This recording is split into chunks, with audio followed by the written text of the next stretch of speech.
Hello, what's up guys? My name is Vinod Bahadur Thapa and today in this video we will see introduction to RESTful API in Hindi. तो चलिए guys शुरू करते हैं।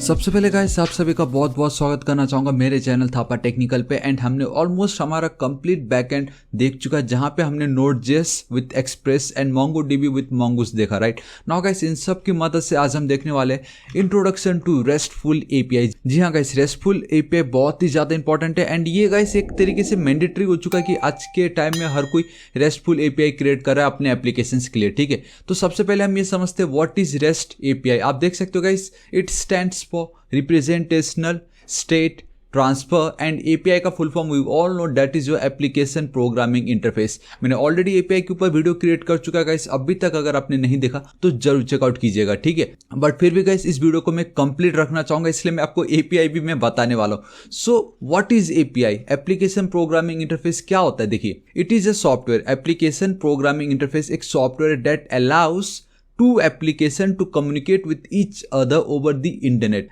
and through various devices। Simple. So guys देखिए, ये बहुत ही clear cut definition था जहां पे सिंपली बताया गया कि with the help of API अब दो एप्लीकेशन एक दूसरे के साथ कम्युनिकेट, बातें कर सकते, इंफॉर्मेशन को शेयर कर सकते over the internet through various devices. Through various devices मतलब कि आपके चाहे वो मोबाइल डिवाइसेस हो या आपके कंप्यूटर हो या लैपटॉप है। एंड ओवर द इंटरनेट मतलब गाइस आपका डेटा पैक, जियो में आपको क्या मिल रहा है, फ्री डेटा मिलता है जिससे आप www.facebook.com खोलते हो। So that is your internet. Internet की मदद से ही आप वो सब ओपन कर पा रहे हो। So guys every time if you access an app like Facebook या अगर आप अपने मोबाइल में अगर वेदर चेक करते हो तो जो आपको रिजल्ट मिलता है तो गाइस वहां पे आपका एपीआई यूज्ड हो रहा है, सिंपल, ठीक है। एंड मैं बताना चाहूंगा गाइस, अगर आपको याद होगा मैंने एक वीडियो क्रिएट की थी जो हमारा मेन कंप्लीट वेबसाइट था जहां पे मैंने आपको दिखाया था। सो ये एक बहुत ही बेस्ट एग्जांपल था आप लोगों को ये बताने के लिए कि अगर मैं यहाँ पे देखिएगा इस वाले वीडियो में मैंने वेदर एप्लीकेशन यूज किया with the help of API. वो एपीआई मैंने क्रिएट नहीं की थी, वो एक रेस्टफुल एपीआई ही था, लेकिन मैंने सिर्फ उसको यूज किया, वो किसी और ने बनाया था। लेकिन इस सीरीज में मैं आपको ये बताऊंगा कि अब आप अपना खुद का एपीआई, सिर्फ एपीआई नहीं रेस्टफुल एपीआई कैसे क्रिएट कर सकते हो ताकि बाकी लोग या आप अपने एप्लीकेशन के लिए उसको यूज कर सको। सो this is the best part about this series. Video के एकदम एंड में मैं आपको एकदम लाइव प्रैक्टिकल एग्जांपल दिखाऊंगा, क्योंकि सिर्फ थ्योरी अगर मैं बताता तो मे भी आपको थोड़ा कंफ्यूज होता, थोड़ा नहीं अच्छे से समझता। सो गाइस उसके लिए मैंने लाइव प्रैक्टिकल भी रखा जहां पे मैं आपको कंप्लीट, अगर आप देखोगे आई हैव दिस पोस्टमैन, सब कुछ रिक्वेस्ट आपको मिलेगा, सब मैं लाइव करके बताऊंगा अपना खुद का रेस्टफुल एपीआई की मदद से, ठीक है। वो थोड़ा बाद में, लेकिन पहले हमें समझना पड़ेगा कि व्हाट इज रेस्ट। हमने एपीआई समझ लिया, ठीक है। नाउ व्हाट इज रेस्ट, देखिए गाइस, तो सबसे पहले तो गाइस आपको ये समझना पड़ेगा कि ये जो रेस्ट है ये कोई प्रोग्रामिंग लैंग्वेज नहीं है, ना ही ये कोई एप्लीकेशन है। ये तो बस गाइस एक आर्किटेक्चर स्टाइल है for API that uses HTTP request to access and use data. Data represent your resources, ठीक है। सो रेस्टफुल एपीआई का मतलब भी यही है कि गाइस ये एक आर्किटेक्चरल स्टाइल है for an application programming interface that is your API that uses HTTP request to access and use data, simple, ठीक है। सो ये होता है आपका RESTful API. I know guys आपको इतना नहीं समझा होगा क्योंकि मैंने सिर्फ आपको थ्योरी में बताया, लेकिन इतना तो आपको पता चल ही गया होगा कि एपीआई की मदद से अब दो एप्लीकेशन एक दूसरे के साथ कम्युनिकेट कर सकते हो over the internet with the help of any devices, ठीक है। एंड अब वहीं पे ही उस एपीआई को रेस्टफुल एपीआई क्रिएट करने के लिए, जी हाँ गाइस, रेस्ट एपीआई या रेस्टफुल एपीआई दोनों सेम ही है। सिंपल एपीआई को अब रेस्टफुल एपीआई क्रिएट करने के लिए वी यूज अ रेस्ट, जो कि एक आर्किटेक्चरल स्टाइल है फॉर हमारे एपीआई के लिए, जो ये बोलता है कि अब आपको एचटीटीपी रिक्वेस्ट की मदद से डेटा को गेट या एक्सेस या उसके साथ आप खेल सकते हो, सिंपल, ठीक है। एंड गाइस एक और चीज बताना चाहूंगा, रेस्ट एपीआई के बदले भी पहले बहुत एक फेमस था that is soap, SOAP, soap API. आज के टाइम में ग्राफ क्यूएल भी चल रहा है। सो ये सभी अलग अलग तरीके हैं, समझ रहे हो। एपीआई का काम तो आपको पता चल ही चुका था, लेकिन rest is like architectural style. आपका एक आर्किटेक्चरल स्टाइल बता रहा है कि हाँ ये स्टाइल को आप फॉलो कीजिए एपीआई को क्रिएट करने के लिए, ताकि अब हम बहुत इजीली डेटा को मैनिपुलेट या उसको एक्सेस या उसके साथ हम खेल सके, सिंपल। सो गाइस अब मैं आपको एक एग्जांपल, एक डायग्राम दिखाना चाहूंगा एंड आई होप आपको बहुत अच्छे से समझ जाएगा। पहले क्या होता था, देखो मैं अभी रेस्टफुल एपीआई नहीं बता रहा हूँ, सिंपल पहले किस तरीके से दो एप्लीकेशन एक दूसरे के साथ कम्युनिकेट करते थे। This is your client, basically आपका वेरियस डिवाइसेस जो यहाँ पे बात हो रही है, चाहे वो कंप्यूटर हो, लैपटॉप हो, कुछ भी हो, and here we have this server, ठीक है। सपोज www.thapatechnical.com आपने सर्च की, ये आपने एक रिक्वेस्ट की। सो गाइस सिंपल क्या होता था, आप सिंपली एक रिक्वेस्ट करते थे पहले, क्लाइंट एक रिक्वेस्ट करता था सर्वर को, सपोज आपने की www.thapatechnical.com, तो वो आपने रिक्वेस्ट की एंड वो रिक्वेस्ट गाइस हमारे सर्वर तक पहुंचेगा एंड ये रिक्वेस्ट हमारे सर्वर के पास जब पहुंचता तो वो देखता है कि अब मुझे क्या डेटाबेस का यूज लगने वाला है या मुझे किसी और चीज़ की, अगर नहीं तो सिंपली गाइस वो हमें रेस्पॉन्स फॉरवर्ड कर देता है, जहां पे आप www.thapatechnical का पूरा वेबसाइट देख सकते हो। सो ये आपका response. So this is a way पहले जहां पे simple client and a server एक दूसरे के साथ कम्युनिकेट करते थे using request and a response, simple. But अब मैं आपको बताता हूँ guys, now with the help of RESTful API अब क्या होगा, there is an API, we have a API, जहां पे अब ये एपीआई इन दोनों एप्लीकेशंस को मदद करेंगे एक दूसरे के साथ कम्युनिकेट करने के लिए। जहां पे क्या होगा कि जहां पहले क्लाइंट डायरेक्ट रिक्वेस्ट भेज रहा था अब वो नहीं होगा, अब क्लाइंट एपीआई को पहले रिक्वेस्ट भेजेगा, ठीक है, आप देख सकते हो। और वो एपीआई मल्टीपल तरीके से हो सकता है, मैं आपको बताऊंगा ये गेट, पोस्ट, पुट, डिलीट क्या है, ठीक है। इनकी मदद से यही एक बहुत ही इंपॉर्टेंट चीज़ है जो यहाँ पे बताया गया है। देखिए रेस्टफुल एपीआई जो एक आर्किटेक्चरल स्टाइल है for an application programming interface, जो कि सिंपली एपीआई ही है, that uses the HTTP request, यही है वो एचटीटीपी रिक्वेस्ट, एचटीटीपी वर्ब्स, ये बहुत ही ज़्यादा इंपॉर्टेंट है। ये मैंडेटरी रूल है कि अगर आपको रेस्टफुल एपीआई के साथ खेलना है तो आपको एचटीटीपी रिक्वेस्ट ये एचटीटीपी वर्ब्स का यूज करना ही पड़ेगा। एंड इसकी मदद से जब आप इस तरीके से रिक्वेस्ट करते हो, आपका रेस्टफुल एपीआई के पास वो पहुंचता है, वो आगे जाके वापस अपने एंड से सर्वर को रिक्वेस्ट करता है, सर्वर हमें रेस्पॉन्स देता है एंड वो जो रेस्पॉन्स हमें मिलता है मोस्टली वो इधर जेसन या एक्सएमएल फॉर्मेट में हमें मिल रहा होता है। सो गाइस अब भी थोड़ी देर पहले मैंने आपको दिखाया कि ट्रेडिशनल वे क्या था, जहां पे request and then response. Now with the help of RESTful API आप देख सकते हो कि वो आपकी मदद कर रहा है दो एप्लीकेशन को एक दूसरे के साथ कम्युनिकेट करने के लिए over the internet using various devices, किसी भी डिवाइसेस के थ्रू, ठीक है। सो आई रियली हो गाइस, आपको एटलीस्ट अभी तक मैंने जितना बताया उतना तो आपको पता चल ही चुका होगा। एंड आई नो आपके माइंड में अभी भी एक डाउट जरूर आ रहा होगा कि ये आर्किटेक्चरल स्टाइल का क्या मतलब हो रहा है यहाँ पे, क्योंकि एपीआई का तो आपको क्लियर कट पता चल चुका है, it helps to communicate two devices या two application with each other, simple. लेकिन उसके आगे अगर हम रेस्ट ऐड कर देते, जो कि एक प्रोग्रामिंग लैंग्वेज है ही नहीं, जो कि सिंपल एक आर्किटेक्चरल स्टाइल है, जो ये बोलता है कुछ हो ना हो आपको एचटीटीपी वर्ब्स या एचटीटीपी रिक्वेस्ट का यूज करना ही पड़ेगा, जो कि गेट, पोस्ट, पुट, डिलीट है। तो उसका क्या मतलब होता है वो मैं आपको यहाँ पे बताता हूँ। ये देखिए guys, we have this REST API, again आपका फुल फॉर्म, एंड नाउ ये देखिए इस तरीके से हम रिक्वेस्ट करते हैं। सो गाइस आप देख सकते हो कि ये जो कंप्लीट आपको दिखाई दे रहा है, दिस इज योर यूआरएल। अगर आप वेबसाइट पे जाते हो तो आप यही तो सर्च करते हो HTTPS represent your secure connection, then :// www.thapatechnical.com and मेरा वेबसाइट आ जाता है। लेकिन उसके बाद there is something, we have a API :/user। तो मैं आपको बताता हूँ, देखो ये तो आपका एक कंप्लीट यूआरएल हो गया। उसके बाद अगर आप रेस्टफुल एपीआई के साथ खेल रहे हो, सो गाइस रेस्टफुल एपीआई में दो चीज़ बहुत ही मैंडेटरी है, दैट इज इससे पहले मैंने आपको बताया था HTTP रिक्वेस्ट, सेकेंड आपका ये जो यूजर्स है, ठीक है, ये आपका एक एंड पॉइंट है, ये आपका एक रिसोर्स है, ये दो चीजें होनी ही चाहिए। एंड ये क्यों होना चाहिए मैं अभी आपको बताता हूँ। ये देखिए बेसिकली वेब एप्लीकेशन की बात आती है एंड अगर आप एपीआई यूज कर रहे हो तो आप मोस्टली एक ऑपरेशन परफॉर्म करना चाहोगे जिसको हम बोलते हैं कर्ड ऑपरेशन, वो C represent create, R represent read, U represent update and then D represent your delete, ठीक है। एंड ये सब कुछ गाइस हमने ऑलरेडी हमारे पूरे कंप्लीट इस प्लेलिस्ट में मैंने आपको MongoDB की मदद से भी बताया, Mongoose की मदद से भी बता चुका हूँ।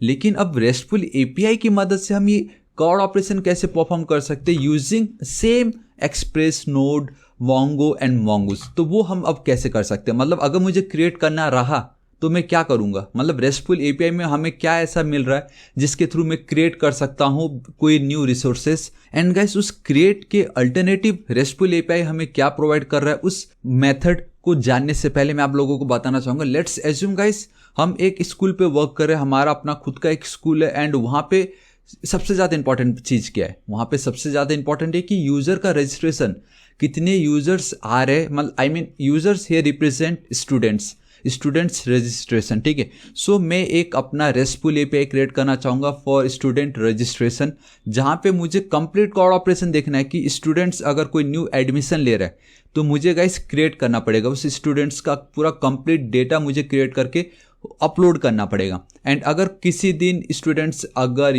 बताता है कि नहीं सर मेरा इसमें नेम रॉन्ग हो गया, मेरा या एज गलत हो गया, तो हमें उसको अपडेट करना रहेगा। So we will use the update over there. And अगर आपको ये चाहिए कि टोटल 10th क्लास में टोटल कितने स्टूडेंट्स हैं, so we need to read the data, we need to read the resource. तो उस समय हम ये रीड कोड ऑपरेशन का यूज़ करते थे। एंड अगर कल के दिन कोई स्टूडेंट ट्रांसफ़र हो गया या कोई दूसरे स्कूल छोड़ के चला गया, तो वहाँ पे हम क्या यूज़ करेंगे, डिलीट। तो लेट्स से ये हमारा सिनेरियो है, ये हम पहले से कर भी चुके बहुत बार, लेकिन हम रेस्टफुल एपीआई की मदद से हम कैसे कर सकते हैं, ठीक है। तो देखो रेस्टफुल एपीआई क्रिएट करने का सिंपल 2 मैंडेटरी चीज़ है जो होना ही चाहिए। सबसे पहला ये आपका HTTP verb, HTTP method. So अगर आपको क्रिएट करना है, इट मीन्स कोई न्यू स्टूडेंट को रजिस्टर करवाना है, we have a post method. HTTP हमें प्रोवाइड करवा रहा है post method. So with the help of HTTP post method अब हम न्यू स्टूडेंट्स को क्रिएट कर सकते हैं, ठीक है। अगर आपको रीड करना हो so will use the get method. अगर आपको अपडेट करना हो, बेसिकली स्टूडेंट्स का कुछ नेम चेंज करना हो या एज चेंज करना हो, so for update we have 2 method, that is your put and then patch. And patch recently आया हुआ है, रिसेंटली मतलब 2010 में आया था। पुट एंड पैच में क्या डिफरेंस है मैं वो बताता हूँ, लेकिन उससे पहले अगर हमें डिलीट करना रहा using RESTful API, so we have a delete. And I know सबसे ज़्यादा ईजी आपको ये डिलीट लगा होगा, क्योंकि डिलीट के लिए हमारे पास ऑलरेडी डिलीट करके ही मेथड है, सो हमें प्रॉब्लम नहीं होगी। लेकिन अपडेट में we have 2 things, I mean 2 method, put and then patch. तो हमें कौन सा यूज़ करना चाहिए, इन दोनों में डिफरेंसेस क्या है, देखो गाइस। पुट इज लाइक कि आपका कंप्लीट मेक ओवर। एग्जाम्पल मैं आपको देता हूँ, देखिए अगर आपने ऑनलाइन या आपने दुकान से गाइस सपोज एक टीवी बाई की, एकदम लेटेस्ट 52 इंच आपने टीवी ऑर्डर की, सब कुछ सही है, लेकिन घर में आके आपको ये पता चलता है कि गाइस उस टीवी का रिमोट वर्क नहीं कर रहा है। तो उस केस में आप क्या करोगे गाइस, ऑब्वियसली कॉल करके बोलोगे भाई मेरा रिमोट वर्क नहीं कर रहा, प्लीज़ आप रिप्लेस कर दीजिए। तो अगर आप पुट मेथड का यूज़ करते हो अपडेट करने के लिए, तो गाइस उस केस में क्या होगा पता है, उस केस में इंस्टेड ऑफ रिमोट आपका कंप्लीट नया टीवी आपके घर पे वो पहुंचा देगा। इसका मतलब कि खाली रिमोट खराब हो या कुछ भी पार्ट खराब हो, वो आपको पूरा कंप्लीट मेक ओवर, पूरा कंप्लीट आपका नया सिस्टम लाके आपको प्रोवाइड करा देगा, मतलब कंप्लीट टीवी आपको वो दे देगा। वहीं अगर आप पैच मेथड का यूज़ करते एंड अगर आपने ये बोला कि मेरा रिमोट खराब हो गया, तो गाइस उनको मालूम है कि पूरा सब कुछ मेक ओवर करने से बेटर अगर सिर्फ रिमोट ही खराब हुआ तो वो न्यू रिमोट लाके आपको दे देगा। सो this is your update. Put में कंप्लीट मेकओवर, पूरा सब कुछ चेंज हो जाता है। एंड पैच में जहां पे जो खराबी है जिसको अपडेट करना है सिर्फ उतना ही पार्ट अपडेट होगा, पूरा कंप्लीट सिस्टम को अपडेट करने की जरूरत नहीं है। सो आई रियली गाइस आपको एटलीस्ट इतना तो पता चल गया कि now with the help of RESTful API हमारे पास कुछ एचटीटीपी वर्ब्स है जिसका हम यूज़ करेंगे ताकि हम ये कोड ऑपरेशन को परफॉर्म कर सके। अब हमें ये देखना जरूरी है कि एपीआई इज लाइक वो हमें एक लिंक प्रोवाइड करवा रहा होता है। सपोज अगर मुझे क्रिएट करना हो या न्यू स्टूडेंट को मुझे अगर ऐड करना हो तो हम कैसे करते हैं, देखो गाइस। एंड मैं कुछ एग्जाम्पल यहाँ पे दे रहा हूँ, अगर आपके माइंड में आता है दैट इज एपीआई। एंड इसको आप समझना गाइस, ये कंप्लीट आपका http www.thapatechnical.com/API/, यहाँ पे तो मैंने यूज़र लिखा, लेकिन अगर आपको उस समय अगर क्रिएट करना रहा तो क्रिएट यूज़र, अगर आपको रीड करना हो तो इस तरीके से रीड यूज़र, अगर आपको अपडेट करना हो तो अपडेट यूज़र, अगर आपको गाइस डिलीट करना हो तो आपको लिखोगे डिलीट यूज़र, ठीक है। तो ये जो सेकेंड पार्ट की मैं तब से बात कर रहा हूँ वो गाइस अब यहाँ पे आपको पता चलने वाला। देखो रेस्टफुल एपीआई क्रिएट करने के लिए हमें 2 चीज़ें एकदम मैंडेटरी है, मतलब ये होना ही चाहिए। पहला ये आपका एचटीटीपी वर्ब, जो मैं बार बार फोकस कर रहा हूँ कि आपको ये मेथड यूज़ करने ही पड़ेंगे। एंड जो मैं दूसरा पॉइंट बोल रहा था तब से वो यही है कि गाइस ये जो तरीका है ये बहुत ही फालतू तरीका है, ये लॉन्ग टर्म में गाइस आपको बहुत ही परेशान करने वाला है। क्योंकि आप देख सकते हो जो रिसोर्स है, जो हमारा एंड पॉइंट है इस एपीआई का, वो कंप्लीटली डिफरेंट है। अगर मुझे कल के दिन एक क्रिएट करना हो तो मुझे क्रिएट यूज़र को कॉल करना पड़ रहा है, अगर रीड करना है तो रीड यूज़र कॉल करना पड़ रहा है, अपडेट के लिए अपडेट यूज़र, डिलीट के लिए डिलीट यूज़र, ना जाने ये बहुत प्रॉब्लम होगा। सो रेस्टफुल एपीआई ये बोलता है आपका ये जो भी एंड पॉइंट होगा, आपका जो भी रिसोर्स होगा, it should be same. And यहाँ पे आप एक और चीज़ देख सकते हो कि अगर आपको सिर्फ एक स्टूडेंट को क्रिएट करना था तो आपने क्या यूज़ किया, यहाँ पे user in a singular form. And अगर आपको मल्टीपल रिकॉर्ड्स को रीड करना था, आपने यहाँ पे यूज़ किया यूज़र्स, क्योंकि बहुत सारे डेटा मिलने वाले। सो ये भी चीज़ हमें ध्यान में रखना है। एंड गाइस वो जो सारी चीज़ें मैंने बोली वो अब हमें ध्यान में रखना है। एंड जो सेकंड पॉइंट की मैं तब से बात कर रहा था, पहला तो यही कि आपको ये HTTP वर्ब्स यूज़ करने पड़ेंगे।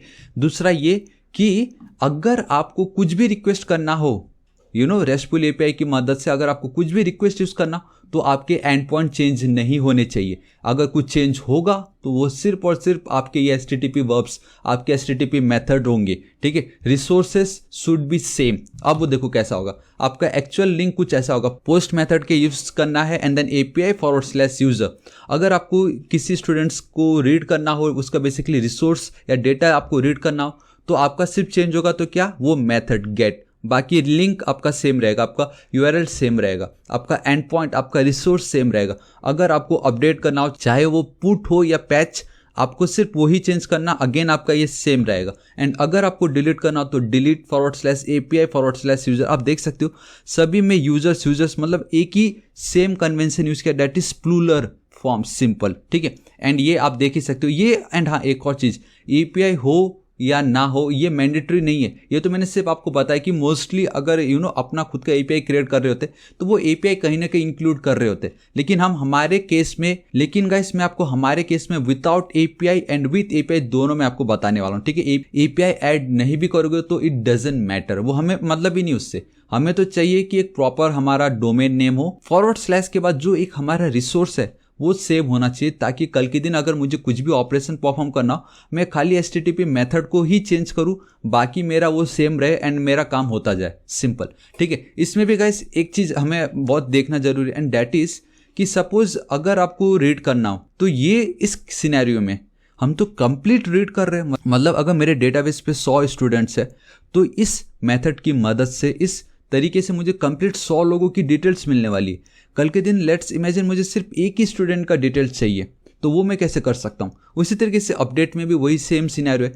कल के दिन मुझे अगर किसी एक स्टूडेंट का नेम चेंज करना हो तो अगेन से मुझे उस स्पेसिफिक यूज़र का ही मतलब डेटा चाहिए रहेगा, ताकि उसको मैं अपडेट कर सकूं। तो गाइस उस सिनेरियो को भी ये बहुत अच्छी तरीके से हैंडल करता है, एंड वो कैसे करता है वो मैं अब आपको लाइव प्रैक्टिकल करके बताऊंगा। सो गाइस RESTful API इतना ही था। API आपके 2 डिवाइसेस या 2 एप्लीकेशन को कम्युनिकेट करने में हेल्प करता है over the internet using various devices. Rest आप जब API के साथ जोड़ देते हो, अब ये बोलता है कि भाई आपका जो API है वो RESTful कहलाएगा अगर आप ये जो मैंने आपको रूल्स बताए ये फॉलो करते हो तो। ऑलराइट गाइस, अब मैं आपको डायरेक्टली अपने प्रोजेक्ट पे लेके चलता हूं। देखो थ्रू आउट दिस सीरीज हमारे इस प्लेलिस्ट पे हम क्या क्रिएट करने वाले हैं, देखिए post, get, patch and then delete, ठीक है।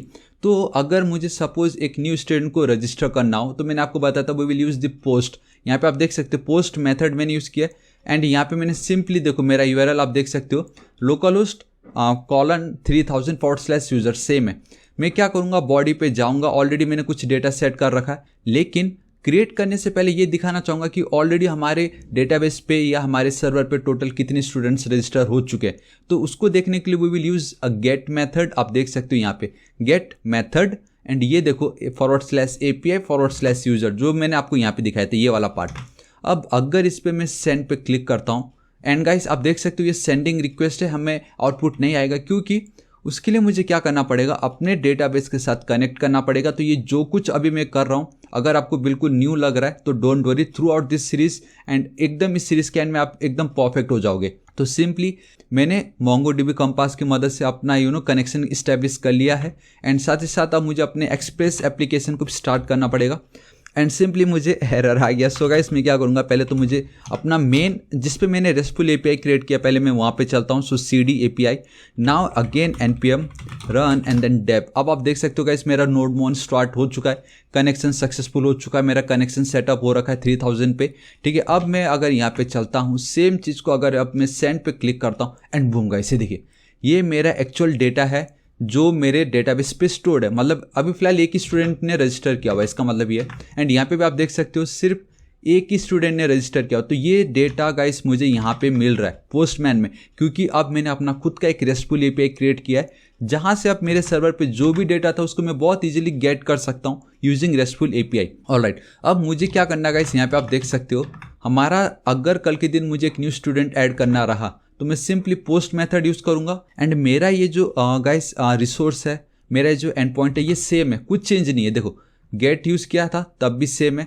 अगर मैं पोस्ट यूज़ करता हूँ एंड यहाँ पे गाइस मैं अब API यूज़ कर देता हूँ इस तरीके से, सो /API/users, this is it. And यहाँ पे विनोद बहादुर के बदले मैं लिख देता हूँ विनोद थापा, ठीक है। विनोद टेस्ट के बदले मैं लिख देता हूँ vinod@thapa.com। यहाँ पे 2 के बदले गाइस मैं 5 कर देता हूँ क्योंकि एरर आ जाएगा, मैंने वैलिडेशन कर रखा है। यहाँ पे 5 लिख देता हूँ एंड अगर आप मैं सबमिट पे क्लिक करता हूँ एंड बूम गाइस, अब आप देख सकते हो ये जो डिट्टो था इसको जस्ट मैंने एक न्यू स्टूडेंट को रजिस्टर कर लिया है। अब अगेन मैं गेट पे चलता हूँ, इस पे रिफ्रेश करता हूँ, अब आपको 2 डेटा दिखाई देगा। तो इस तरीके से guys with the help of RESTful API मैंने एक न्यू डेटा ऐड कर लिया है। अब वापस मुझे कुछ अपडेट करना है। अपडेट करने से पहले गाइस एक और चीज़ मैंने आपको बताया था, डैट इज़ कि कल के दिन अगर मुझे सिर्फ और सिर्फ एक ही अगर मुझे सिर्फ एक ही स्टूडेंट के बारे में डेटा पता लगाना हो तो we need a specific primary key. अब वो प्राइमरी की तो रहा नहीं, तो वी हैव अ ID जो यूनिक होता है। अगेन देखिए यहाँ पे ये इन दोनों में एक यूनिक है, डैट इज योर ID।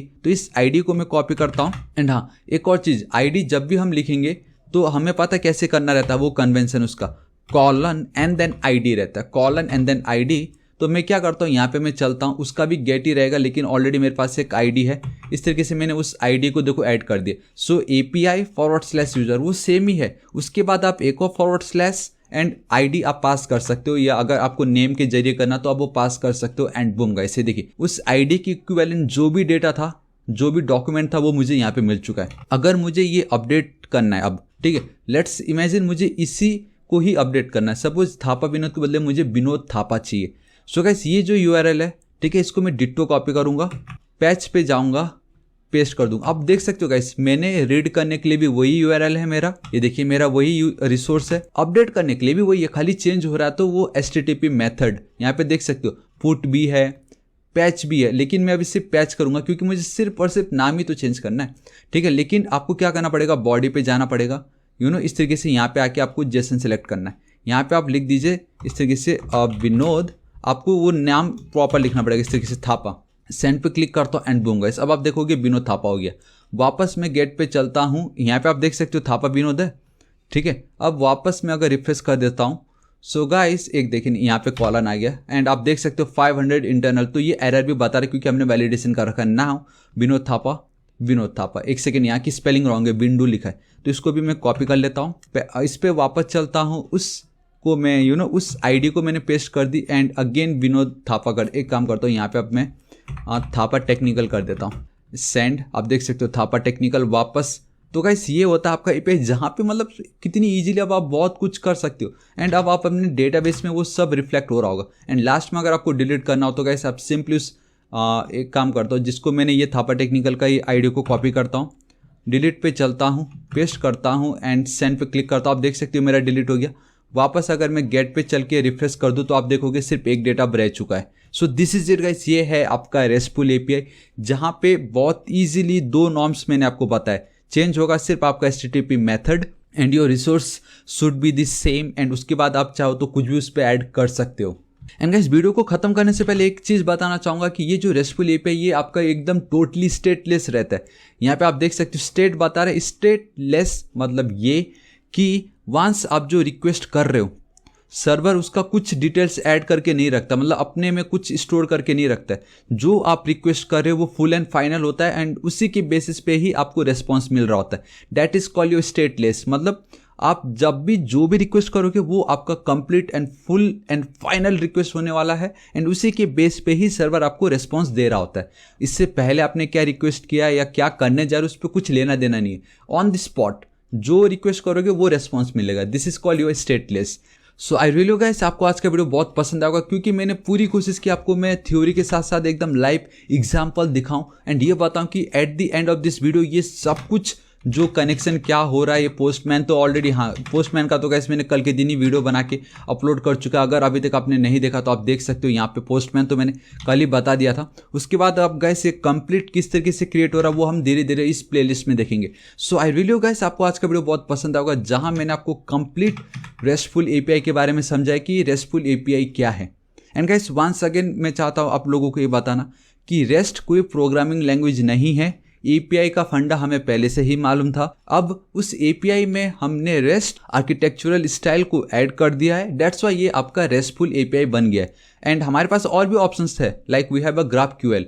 ठीक है, रेस्टफुल एपीआई अगर नहीं चाहिए तो हम ग्राफ क्यूएल का यूज़ कर सकते हैं, हम सोप एपीआई का यूज़ कर सकते हैं, बट रेस्टफुल एपीआई बहुत चलता है, that's why it's important. So guys, आज इस वीडियो के लिए इतना ही। एंड बताना चाहूँगा, अगर आपको वीडियो थोड़ा सा भी यूजफुल लगा होगा, प्लीज़ इस वीडियो को एक लाइक जरूर कर दीजिएगा। अपने सभी दोस्तों को सारे सोशल नेटवर्किंग साइट्स, आपके व्हाट्सएप, फेसबुक, ट्विटर, इंस्टाग्राम, सबसे ज़्यादा इंपॉर्टेंट आपका व्हाट्सएप ग्रुप, वहाँ पे जरूर शेयर कर दीजिएगा। एंड बताना चाहूँगा गाइस, मैं डेली ऐसे ऑसम वीडियोस अपलोड करता रहता हूँ। अभी तक अगर आपने मेरे चैनल थापा टेक्निकल को सब्सक्राइब नहीं किया, प्लीज़ सब्सक्राइब कर लीजिएगा। एंड राइट साइड में आपको रेड कलर का बेल आइकन 1 घंटे दिखाई देगा, हिट कीजिए, क्लिक कीजिए, ताकि आप डेली ऐसे ऑसम वीडियोस को मिस ना करें। एंड कुछ भी डाउट हो तो बेफिक्र होकर नीचे कमेंट कीजिएगा, मैं आपकी जरूर हेल्प करूंगा। So till then guys, thank you so much, take care.